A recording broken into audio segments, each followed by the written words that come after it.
እንግዳው ከእግዚአብሔር ጋር መነጋገር የሚፈልግ ይጹም። ከሰይጣንና ከስጋው ጋር መነጋገር የሚፈልግ ደግሞ ይብላ። ምርጫው እናንተ ነው። ሙሴ ይሄንን ጾም ጾሞ እግዚአብሔርን አነጋገረ። ከዚህ በላይ እድልስ አለ ወይ ነው? እግዚአብሔርን ከማነጋገር በላይ ምን እድል አለ? እግዚአብሔርን ለማነጋገር 100 ዓመትስ ብንራብ፣ እግዚአብሔርን ማነጋገር እኮ የነፍስ ጥጋብ እኮ ነው። እግዚአብሔርን ማየት፣ እሱን መስማት። አጸም ዘይነብበኒ እግዚአብሔር አምላኬ እስመ ውእቱ ይነብብ ሰላም ለሕዝቡ። እግዚአብሔር ንግግሩ ሰላም ነው፣ ልብን የሚያረጋጋ። የእግዚአብሔር ንግግር የሞት ማሰሪያን የሚቆርጥ ነው። ተራራን የሚያንቀጠቅጥ፣ ባህሩን የሚከፍል፣ አናብስትን የሚለጉም፣ እሳትን ጸጥ የሚያደርግ፣ መቃብርን ሳይከፈት ሙት የሚቀሰቅስ ነው። ጌታችን ኢየሱስ ክርስቶስ አልዓዛርን የቀሰቀሰው በቃሉ ነው። እግዚአብሔርን መስማት ትልቅ ነገር ነው። እንግዲህ እግዚአብሔርን መስማት ከፈለጋችሁ ጾሙ እስከ 9 ሰዓት። ሰዓቱ ይቀነስልን። መብራት ኃይል ልትከፍሉ ስንት ሰዓት ነው ወረፋ የምትይዙት? ይቀነስ በሉና እስቲ ይቀንስላችኋል። አይ ወረፋው ረዝሟል ብላችሁ እስኪ ኑ። አይ ወረፋው በዛ አልከፍልም ብትሉ ምን ይሆናል? እኔ አላውቅም የሚሆነውን ከተማ ስለማልኖር ሳስበው ግን የሚሳካ አይመስለኝም። ወረፋው ረዝሟል እስቲ ይቀነስ። ወደ ነው ምን ይደረጋል? ኑሮ አይደል እያላችሁ ነው የምትሰለፉ። እና ይሄም ኑሮ ነው። እንግዲያም ኑሮ ነው። እስከ 9 ሰዓት ሰልፍ በሉ። እግዚአብሔርን ለማግኘት እንዲያው ለምን ቀኑ ሙሉ አንራብም? አሁን ሸክም አይደለም። እግዚአብሔር ሸክም እያከበደብን። አሁን ብዙ ሰው የሚመስለው ከኢትዮጵያ ኦርቶዶክስ ተዋሕዶ ቤተክርስቲያን ውጭ የሆነ ሰው የሚያስበው ምንድን ነው? እግዚአብሔር ኦርቶዶክስ ሸክም እየጫነ የለም፣ ሸክም እያቀለለችልን ነው። እግዚአብሔርን ምሰል ተው። መብላት እንስሳዊነት ነው። ስትጾም እግዚአብሔር ነው የምትመስለው። ከፍ የምታደርግ ቤተክርስቲያን እኮ ናት። እንስሳ ከመምሰል መልአክ ወደ መምሰል፣ እግዚአብሔርን ወደ መምሰል ማሳደግ እኮ ነው። ሰውነትን ከፍ ማድረግ ነው። የሰውን ልጅን ባህሪ የሚያከብር ነገር እኮ ነው ይሄ። እዚህ የእግዚአብሔር ቤተሰቦች ከፍጥረት ሁሉ የከበረ ማን ነው? ሰው በሉ። ከሰውና ከጅብ በሆድ ማን ይበልጣል? ምን አለ? ጅብ በሉ። እሺ ችግር የለም በሉ። ማን ይበልጣል? ጅብ አይደል? ግን ትልቁ ፍጥረት ማን ነው? በሆድ የሚበልጥ ማን ነው? ይሄ እንግዲህ ስለዚህ አንፌር ነው ማለት ነው። እኛ ከበለጥን በሆድ መብለጥ ያለብን ማንን? እኛ ነበር መብለጥ የነበረብን። የከበርን ፍጥረታችሁ እናንተ ናችሁ ብሎ ከጅብ ያነስን ከበላን ተበድለናል ማለት ነው። መብታችን እንግዲህ ምንድን ነው ካላችሁ የሰው ክብሩ ምግብ አይደለም ማለት ነው። ትልቁ ፍጥረት ትንሽ ይበላል፣ ያነሰው ፍጥረት ትልቅ ይበላል። ለምን? ትልቁ ፍጥረት ትንሽ የሚበላበት ምክንያት የሰው ክብሩ ምግብ ስላልሆነ ነው። አሳማ ብዙ ይበላል። አሳማን ግዛ ተብሎ የተፈጠረው የሰው ልጅ ግን ትንሽ ይበላል። አህያ ብዙ ይበላል። አህያን የሚነዳት የሰው ልጅ ግን ትንሽ ይበላል። አንድ አቅማዷ ፉርሽካ የበላችውን አህያ ግማሽ እንጀራ የበላ ሰውዬ ነው የሚነዳት። አየው ሆድ አያከብርም ጌታዬ። ሆድ ያስነዳል እንደ አህያ። ሙት ከልብ እኮ ነው እንዴ! እውነቴን እኮ ነው። ሆድ እንደ አህያ ነው የሚያስነዳ። ሆዳም ከሆናችሁ ትነዳላችሁ። እውነቴን ነው። ገባችሁ? ሆድህን ከቀነስክ ትመራለህ ማለት ነው። ሆዳም ከሆንክ ትነዳለህ። እንደዚህ ነው የምትሆነው። ሆዳም ሰው ምንጊዜም እንደተነዳ ነው የሚኖረው። የራሱ ሀሳብ የለውም። አህያ ምን ሀሳብ አላት? መንዳት ነው። አቱኑ እንደዚያ ጹሙ። ከጾምን ነው እግዚአብሔር የሚያከብረን። ከቃሉ ጋር ናችሁ? ከቃሉ ጋር ናችሁ ወይ? አዎ።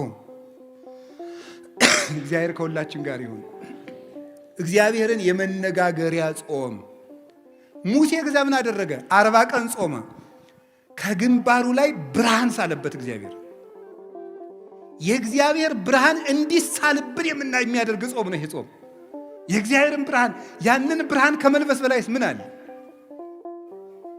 ያ ብርሃን ባለበት ደግሞ መኑ ዘይደምሮ ለብርሃን ውስተ ጽልመት፣ ጨለማን ከብርሃን ጋር አንድ የሚያደርገው ማን ነው አለ ቅዱስ ጳውሎስ። እንግዲህ ተመልከቱ፣ ስንጾም የእግዚአብሔር ብርሃን በእኛ ላይ ይሳላል። የእግዚአብሔር ብርሃን በእኛ ላይ ሲሳል ደግሞ ጨለማው ዲያብሎስ ከኛ ጋር ህብረት የለውም። ቤታችን መበጥበጥ አይችልም። አይምሮአችን መበጥበጥ አይችልም። ለምን? ብርሃን ለብሰናል። ሙሴ ብርሃን ለብሶ ሲመጣ ታች የነበሩት ጣዖታት ተሰባበሩ። የሚጾም ሰው የሐሰት አማልክትን ይሰብራል፣ አጋንንትን።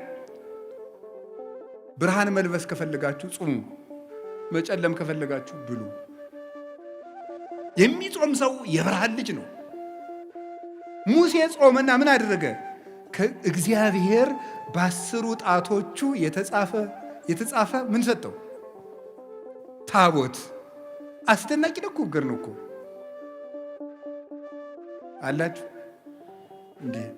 እግዚአብሔር የጻፈውን መጽሐፍ ተቀበለ። ቀለል ያለ ምስላች እናንተ እኮ ከዘፋኝ ስታስፈርሙ አይደል የምትሉን? ያውቃችሁ የለ ዘፋኙን ፈርምልኝ ስትሉ አይደል የምትሉን? እግዚአብሔር የጻፈው ደብዳቤ ግርም እኮ ነው የሚያደርገው።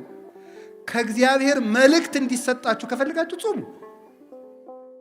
ደግሞ ሽልማት የሌለው ጾም የለም። እኔ በዚህ እርግጠኛ ነኝ። ሽልማት የሌለው ጾም የለም። የጾሙ መጨረሻ ላይ ሽልማት አላችሁ። ሽልማቱ ግን እናንተ በሚገባችሁ በማይገባችሁ መንገድ ሊሆን ይችላል። ያን ማስተዋል ደግሞ አስተዋይ ነፍስ ይፈልጋል። ከእግዚአብሔር ስጦታ እግዚአብሔር ምንድን ነው የሚለው? ለሙሴ በእጁ ጽፎ ሰጠው አይደል? ዛሬ ስለኛ ወበከመ ይጻፍ መጽሐፍ በቀለም ከማሁ ይጻፍ ልቡናነ በመንፈስ ቅዱስ። መጽሐፍ በቀለም እንደሚጻፈው ልባችን ምን ይላል? በመንፈስ ቅዱስ እጅነት ይጻፋል ይላል ቅዱስ ዮሐንስ አፈወርቅ። በመንፈስ ቅዱስ እጅነት ይጻፋል። ዛሬ እግዚአብሔር ልባችን እንዲጽፍበት እንዲቀርጽበት፣ እነዚያ ብሩካት እጆቹ ሰማይን አንጠልጥለው ያጸኑ ምድርና ሰማያትን ሁሉ የባረኩ እነዚያ የተባረኩ የእግዚአብሔር እጆች ብሩክ እጅ ያ እጅ በልባችን እንዲጽፍ ከፈለጋችሁ፣ ስጦታ፣ ጥበብ፣ ዕውቀት በህሊናችን ሰሌዳ እንዲጻፍ ከፈለጋችሁ ጹሙ። መደንቆር ከፈለጋችሁ ብሉ። ከቃሉ ጋር ናችሁ። ነቢዩ ኤልያስ ከኤልዛቤል ተሰዶ ሲሄድ መልአኩ አመጣና ተበሳጭቶ ወስዱት እንዲሁ ከዚህ ሁሉ መከራ እንግዲህ ግደለኝ አለ ይላል። ግን ኤልያስ ሞት ፈርቶ ሳይሆን ሰማዕትነትን ስጠኝ ማለት ነው ይላል ቴዎዶሲዮስ የሚባል ሊቅ ሃይማኖተ አበው ላይ ሲተረጉሙ። እባክህ ሰማዕትነትን አትንፈገኝ ሲል ነው እንጂ ኤልያስ ተናዶ አይደለም፣ ፈርቶ አይደለም ኤልዛቤልን ይላል። ዛፍ ስር ተኛ ይላል። ከተኛበት መልአኩ ቀስቅሶ ብላ አለው፣ አበላው። በላና ተኛ። ብላ አለው፣ አበላው። 2 ጊዜ አበላውና ኤልያስ 40 ቀን ተጓዘ። 40 ቀን ተጓዘና 40 ቀን ጾሞ ወደ ብሔረ ሕያዋን በእሳት ሰረገላ ዮርዳኖስን ተሻግሮ ተነጠቀ። ጾም ምን ያደርጋል ስትሉኝ፣ ወደ ሰማይ ይነጥቃል። ጾም ምን ያደርጋል ስትሉኝ፣ ሞትን ይቃወማል። ኤልያስ 40 ቀን ጾመና ከሞት ዓይን ተሰወረ። ከዓይነ ሞት ይሰውራችሁ ይላል የገጠር ሰው ሲመርቅ፣ ይሰውረን። እንግዲያማ ሞት እንዳያየን ከፈለጋችሁ ጾም። ከዓይነ ሞት ተሰወረበት፣ ወደ ሰማይ ተነጠቀ። ከፍ ያለ ልልና የሚሰጥ ጾም ነው። አሁን ይህንን ጾም ስንጾም እንደ ሙሴ ብርሃን ሳልብኝ፣ ቃል በቃል አነጋግረኝ፣ መልእክትህን በልቤ ጻፍልኝ፣ እንደ ኤልያስ ከሞት ሰውረኝ፣ ወደ ሰማይ ከፍ አድርገኝ ማለታችን ነው ስንጾም። ትልቅ በረከት እኮ ነው እግዚአብሔር እየሰጠን ያለ። ጾሞታል። ነቢዩ ዕዝራ እስራኤል በ580 ዓመት ዓለም ጌታ ከመወለዱ በፊት ባቢሎን ተማርከው ኑሮ 70 ዓመት በምርኮ ከኖሩ በኋላ ሲመለሱ ናቡከደነጾር ያቃጠላቸውን መጻሕፍት ሁሉ በመጽሐፍ ዕዝራ ሱቱኤል ላይ እንደተጻፈው 40 ቀን ጾሞ ገጽ በገጽ 70 ዓመት ተቃጥለው የቆዩትን መጽሐፍት መንፈስ ቅዱስ በዓይነ መነጽር የመጻሕፍቶቹን ገጽ እየነገረው ሙሉ መጻሕፍትን ብሉይ ኪዳንን አጽፎታል። እንግዲያውማ የጠፋ ምስጢር የሚገልጥ ጾም ነው። ጾም ከመጻሕፍት ጋር ያገናኛል። ህሙግ መብል የሐምግ ልበ፣ የደፈረሰ ምግብ ልብ ያደፈርሳል ይላል ደረጃ ትንቢተ ዳንኤል ላይ። የሆነ ያልሆነውን እያጠራቀመ 24 ሰዓት ያለ ጾም የሚበላ ሰው መጽሐፍ መመርመር አይችል፣ አይገባው። መጽሐፉን ሁሉ የሚተረጉመው እንደ ሐሳቡ ነው የሚተረጉመው። እንደሚመቸው ነው የሚናገረው።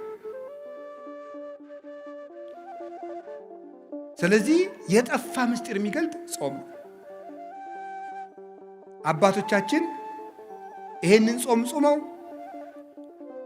ብዙ በረከት አግኝተውባታል። ሞትን ተቃውመዋል። አስቴር ይሄንን ጾም ጾማለች 3 ቀን። አስቴር 3 ቀን በመጾሙ ያገኘችው ምንድን ነው? በ127 ሀገሮች በሙሉ ተበትነው የነበሩ የሞት ደብዳቤ የተጻፈባቸውን ወገኖቿን ከሞት አድናለች። 3 ቀን ጾማ እግዚአብሔር ለምና በ3 ቀን ጾም የአንድ ሀገር ሕዝብ ሊጠፋ ሲል ሰይፍ ያስመለሰ ጾም ነበር 3 ቀን። አሁን ከህዳር 15 እስከ ታኅሳስ 9 44 ቀን ነው የምንጾመው። 3ቱ ቀን ጾመ አስቴር ነው። 40ው የሙሴ ኤልያስ የነቢያት ነው። 3ቷ ቀን ምን ያደረገችበት ነው? በ3 ቀን ጾም የሀገር ሞት አስቀርታለች። እኛም ይህንን ጾም ስንጾም በሀገር የሚመጣ ሰይፍ ይመለሳል። ደም እናደርቃለን። ስንጾም በሚገባውን ታርቀን ይቅርታ ይዘን በተሰበረ ልብ ከጾም ሰይፍ ይመለሳል። የሀገር ሰላም ይመጣል። ወገን እንዳይጠፋ እናደርጋለን። ይሄ ነው። ይሄ ጾም ምን ያደርጋል? የአስቴር ጾም ምን አደረገ? በንጉሱ ፊት ግርማ ሞገስ ሰጣት። የአሕዛብ ሚስቶች ባሎቻቸው ሳይጠሯቸው ከመጡ ይገደላሉ። 3 ቀን ጾመችና እግዚአብሔር ወይ ግርማ ሞገስ ስጠኝ አለችና ንጉሱ ሳይጠራት ከንጉሱ ቤት ሄደች። በደስታ አነጋገራት። በሚገላት ንጉስ ፊት በምትገደልበት ርዕሰ ጉዳይ ሽራ ሂዳ ግርማ ሞገስ ያገኘችበት የ3 ቀን ጾም ነው። ግርማ ሞገስ፣ መወደድ። ግርማ ማለት በመጽሐፍ ቋንቋ ብዙ ትርጉም መፈራት፣ መወደድ፣ ባለሟልነት ተብሎ ይተረጉማል። መወደድ ራሱ እንዲያው አንዳንድ ሰው አለ እኔ እንዲያው በየሄድኩበት ሰው አይወደኝም የሚል ሰው ጾም። እውነቴን ነው። አስቴርን እኮ አሕዛባዊ ንጉሥ ወዷታል። እንዲያው በየሄድኩበት አይወደኝም፣ መስሪያ ቤት ስሄድ አልወደድም፣ በየሄድኩበት በር ይዘጋብኛል። ጾም አዛኝን ከልቤ። ከጾማችሁ ሰው ይወዳችኋል። ከጾማችሁ መልአክ አለላችሁ። ያ መልአክ የንጉሱን ልብ ያራራዋል፣ ይንደዋል፣ እንደ ሞላው እንደ ኤርትራ ባህር ይከፍለዋል ልቡን። እናንተ በዚያ መሃል ሰንጥቃችሁ ትሻገራላችሁ። መወደድ ይሰጣል እግዚአብሔር። በጾም መወደድ ይገኛል። መወደድ፣ መታፈር፣ መከበር። ጭብጥ የማታክሉ ሰዎች ናችሁ እንደ ሺህ ትፈራላችሁ ስትጾሙ ነው።